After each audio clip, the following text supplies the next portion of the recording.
Bapak-bapak pejabat, mana sih negara yang menjadi makmur dan kaya bermitra dengan Tiongkok? Dah gitu aja gue mau nanya nih ya, gue mau nanya. Yang jawab lu aja semua. Cuman kalau ditanya, kalau yang dekat sama Amerika, ada nggak negara kaya? Ada, namanya Jepang, namanya Korea Selatan gitu ya, Taiwan. Itu ada jadi kaya, yang itu yang gue tahu. Tapi yang saya belum menemukan satu negara yang menjadi kaya raya bekerja sama dengan Tiongkok. Yang ada adalah berhutang, habis asetnya dan lain sebagainya. Tapi entah kenapa analisanya apa, harta kita dikeduk dan membuat seakan-akan nikel adalah membuat Indonesia berdaulat, padahal kagak. Aduh, ini gue jadi balik mengkritik lagi nih pemerintah. Oke teman-teman, kita balik ke topik. Apa ngomong dulu tentang LPF, lithium ferrofosfat atau lithium iron fosfat. Ferro adalah iron ya. Jadi kalau saat ini ada nikel, manganis, kobalt. Sebenarnya teman-teman yang pro nikel sebagai baterai, dunia baterai itu belum selesai, belum di end atau belum di ujung. Baterai itu masih banyak. Ada yang pakai mangan, ada yang pakai iron, ada yang pakai kobalt. Nah, dunia sekali lagi bukan tidak senang pakai nikel, tetapi dunia tidak senang memakai kobalt. Karena kobalt itu ada di wilayah Kongo.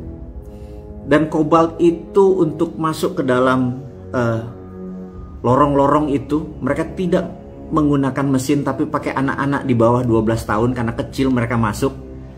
Dan 1 tahun lebih dari 3.000 anak mati karena kekurangan oksigen karena mengambil kobalt di Kongo dan lain sebagainya. Jadi kita ini kalau saya beli mobil Tesla itu mundur maju. Karena saya nggak mau pakai nikel, manganis, kobalt. Bukan nggak mau pakai nikelnya Luhut ya. Tapi kobaltnya ini belat sekali, berdarah-darah. Belat battery jadinya. Kayak diamond, ada belat diamond. Ini juga belat battery. Jadi sampai saat ini saya belum memutuskan untuk menggunakan mobil listrik. Udah mundur maju. Tetapi begitu Toyota dan kemarin Elon Musk bilang bahwa next car itu malah pakai hidrogen. Nah, ini yang gue seneng. Gue beli Toyota yang berbasis hidrogen sekarang. Jadi maaf ngomong, bagi mereka yang tergila-gila pada baterai, dan selama baterai itu menggunakan nikel, pasti pakai kobalt. Saya anti kobalt, gitu ya. Jadi bukan anti nikel. Maaf, saya anti kobalt. Kecuali nanti mesinnya tidak baterai yang tadi menggunakan tadi lithium, ferro, which is besi, dan fosfat. Itu benda lebih murah bahkan dari nikel. Jadi tidak salah kalau Tom Lembong yang kata Mas Gibran itu nggak salah. Jadi bukan anti kobalt, bukan anti nikel. Kami anti kobalt. Ini mudah-mudahan difahami oleh teman-teman. Sekali lagi bukan salah benar. Jadi ke depan kalaupun 02 tetap berkuasa gitu ya. Nikel ini kalau bisa diprosesnya di Indonesia. Jadi jangan sampai nikel, ferronikelnya dibawa ke sana atau lithium nikel nikel lain-lainnya lah dibawa keluar, tapi prosesnya ada di Indonesia gitu ya.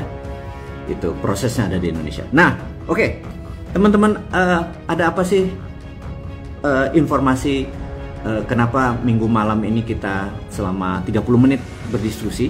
Sebenarnya ini ada hal yang saya mau share, di mana kita tahu, teman-teman tahu bahwa saya sudah memutuskan pensiun di salah satu di antara sekian yang saya kerjakan, yaitu saya pensiun mengajar gitu ya, pensiun mengajar. Jadi setelah 7 tahun, setelah 50 workshop, 2 bulan sekali kita mengadakan workshop. Alhamdulillah sudah lebih dari 10.000 member bergabung. Dan saya memutuskan memang dari awal tahun 2023 bahwa tahun 2023 ini adalah tahun terakhir untuk mengajar, dan alhamdulillah kemarin bulan Desember saya sudah tidak mengajar publik lagi karena benar-benar saya mau shifting dari mengajar, karena passion saya sebenarnya bukan di bidang mengajar gitu ya.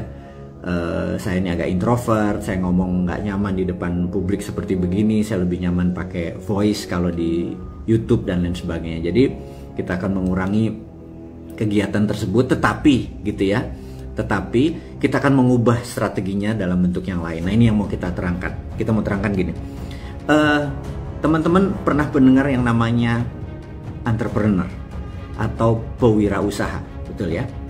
Jadi ada profesional, ada pegawai, ada ASN, ada pegawai negeri, ada namanya entrepreneur gitu ya. Kita tahu di Indonesia ini entrepreneurnya masih rendah sekali dibandingin Singapura, dibandingin Taiwan, dibandingin Hong Kong, dibandingin apalagi dibandingin Tiongkok gitu ya. Bisa dibayangkan dari 1000 orang kalau kita ketemu, maka yang entrepreneur itu di bawah 3%, gitu, sedikit sekali. Entrepreneur ini bukan hanya mereka yang entrepreneur punya usaha, punya anak buah, punya sistem ya, bukan apa namanya self-employee atau dia mandirinya seperti dia beli rokok kemudian dagang rokok, dia self-center dirinya. Itu kita tidak mengategorikan sebagai full entrepreneur, tapi masih self-employee, jadi masih bagi separuh pegawai gitu ya. Ini teman-teman agar memahami kategorinya. Kemudian Anda pasti sekali lagi udah kenal yang namanya entrepreneurship atau entrepreneur atau pewirausaha gitu ya. Sekarang pertanyaannya, pernah dengar dengan istilah intrapreneur nggak? Gitu ya.